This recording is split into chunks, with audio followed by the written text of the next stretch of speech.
Hey champions, it's Chum here, and today, as I'm sure many of you guys already know, in last night's Pokemon Direct, the Pokemon Company announced Generation 9 Pokemon Scarlet and Pokemon Violet, and today I'm here to talk about it and let you guys know why my initial first impression was one of disappointment. But before we get into it, as you guys can see, I'm sitting here watching the trailer right now, and it's going to play in the background as I talk. And we're also on the actual official website for the game, so we're going to scroll through and have a bit of a chat about it. But first, let's get into the first impression. And obviously, you guys can see this is the trailer that we got given last night in the Direct. And honestly, during most of the Direct, I was really excited. I really liked what they were sharing for us about the existing games and all the new features coming to them and new content.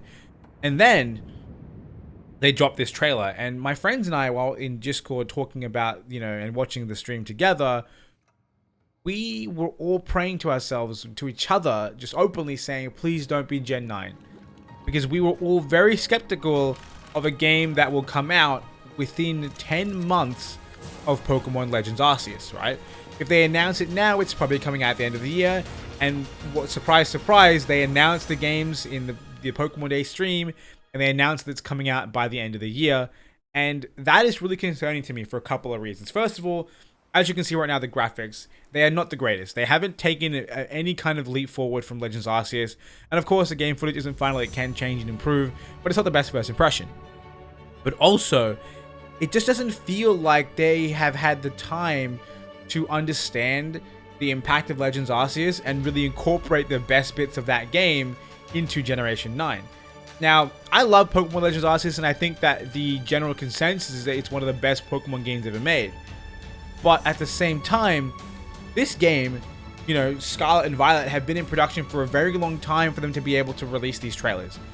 Which means before we even got to have our hands on Arceus and really kind of share our feedback and make it be known publicly how much certain features in those games are fantastic and they make the Pokemon universe feel so much more alive. All these different things that we love, like the way that the transition between overworld and battling is so smooth, the way that you don't get stopped to gain experience or learn moves. You can just keep going, keep moving forward, and it's really exciting. And of course, open world gameplay as well. The fact that we weren't really on rails, there wasn't specific routes we had to take. The game told us to go here for our objective, and we got to take whatever path we wanted. These are amazing things in Legends Arceus that we love so much. And then they kind of, not really threw it aside, but I feel like releasing the game within a year of Legends Arceus, within 10 months of Legends Arceus, is not enough time to either A, take enough inspiration from what the community loves about Arceus, but also B, have enough time to really devote to this game to make it a masterpiece. It doesn't feel like that.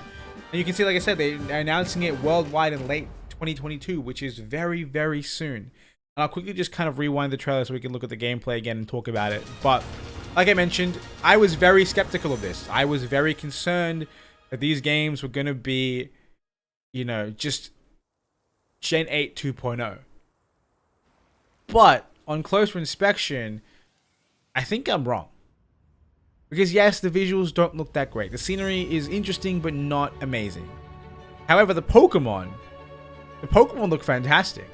If you guys remember the wild area sprites in Pokemon, all they had was boring walking animations and one or two different attack animations that seemed really stiff and rigid. Whereas now, the Pokemon look a lot more alive in their animations. They look a lot more like Legends Arceus. Which makes me believe we are going to have that same kind of overall transitioning, which we love so much from those games. And as well, in that scene with Lucario, he's using an attack, but we're not in some kind of specific battlescape. We're not on a different area or a specific battle scene. It looks like that's overworld as well. So we're likely going to have overworld battling in this game too. So maybe they didn't give themselves the time to adjust after Arceus, but they had faith that we would love a lot of the stuff in Arceus, and maybe that is why we can kind of rest assured that it's going to have the improvements that we want. Because to me, the perfect Pokemon game is literally Legends Arceus with traditional battling and obviously a more traditional storyline, because obviously I do like the whole gym encounters and everything, although to be fair, Legends Arceus story was beautiful. But bringing back traditional battling with competitive natures and stuff like that, abilities and everything. Well, obviously there's natures in the game, but competitive battling with abilities, held items, that is the kind of game that I want to see. Just that sort of stuff just put into Legends Arceus. So hopefully Scarlet and Violet will be that. either way, like I said, that's the trailer. We watched it a couple times, and you kind of have my impressions. Let's kind of scroll through and talk about a little more information about the game. So you can see, obviously, this is the page arriving late 2022. And we have Pokemon Scarlet and Pokemon Violet. Now, quickly, let's just talk about this little, paragraph right here. The Pokemon Scarlet and Pokemon Violet games, the newest chapter in the Pokemon series, are coming to Nintendo Switch later this year.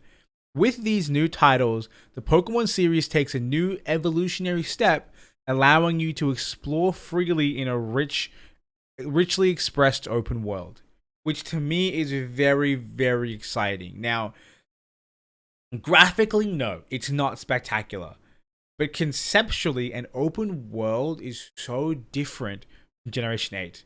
At the end of the day, Generation 8 was still on rails. You went from point A to point B to get to the next town of your part of the story, and maybe there were some slight little side routes you could go, but otherwise you're going in a straight line. Maybe some puzzling in the middle, but you're going in a straight line from A to B, which is how it's always been. Legends Arceus changed that. We would be dropped into the big map for, let's say, the first area and told to go fight Cleaver.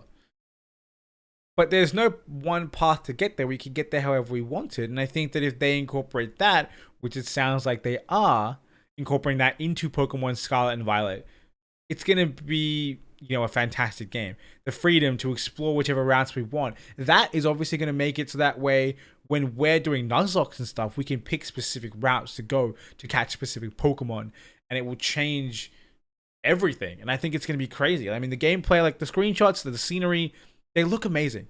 We can see there's also a screenshot of a battle, which definitely down here in the bottom right does not at all look like a traditional Pokemon battle where we enter a bit of a cutscene and transition into a separate, scenario. This looks like a overworld battle similar to Legends Arceus. So, like I said, I initially was very disappointed. Didn't think they had the time, but the more I see about this game, the more I'm realizing that they've done everything that I would have wanted them to do based off Arceus feedback. And it just seems like Game Freak kind of, made the hard read and had faith in their development team. And maybe I have to have a little bit of faith in them too.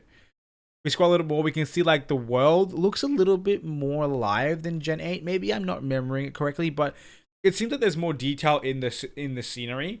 Not that the games have better graphics. I'm not trying to say there's more detail in the textures, but in the way the houses are done, they're not as two-dimensional. Like you see, there's lots of little details on the surface of the houses and details in the buildings in the city square. It looks really great. We have various towns that blend seamlessly into the wilderness with no borders, so there's not routes, there's no traditional routes, which is great. Pokemon, Sword and Shield definitely took a lot out of that. There wasn't as much transitioning between area to area with routes, but it still existed.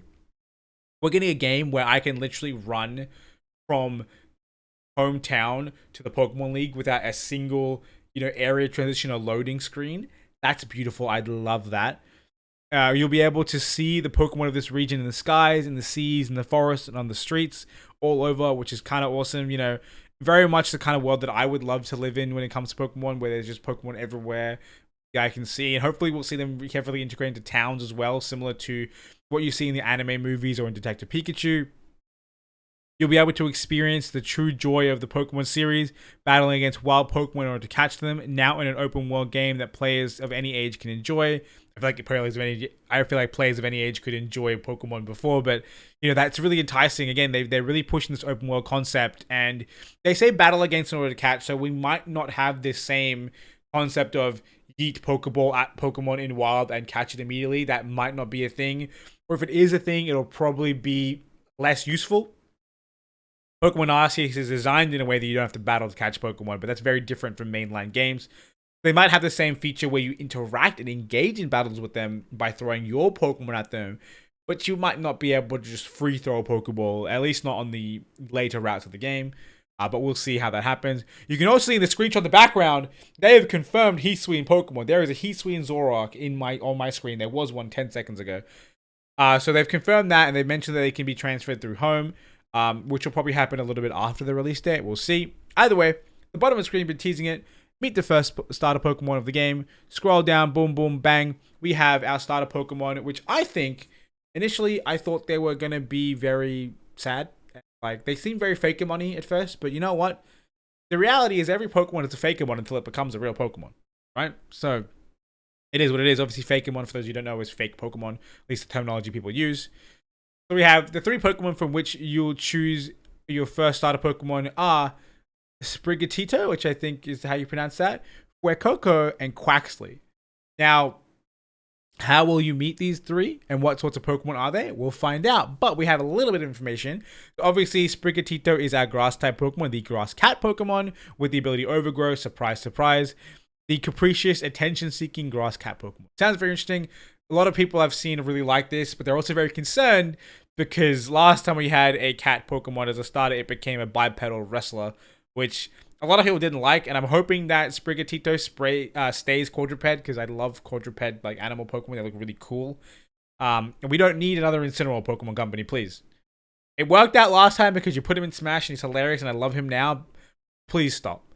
Also, make it as competitively viable as Incineroar so we can push Incineroar out of the metagame. I love him, but his time is up. Next up, we have Fuecoco, who is my personal favorite. I love this little guy. It is the Fire Croc Pokemon, and it obviously has blades. It's also very heavy compared to Sprigatito. Oh my god, one is 9 pounds, the other one's 21 pounds. Crazy. This is the laid-back Fire Croc Pokemon that does things at its own pace. I didn't realize that it was like laid back and lazy. No, I'm kidding. But I personally love this thing's design.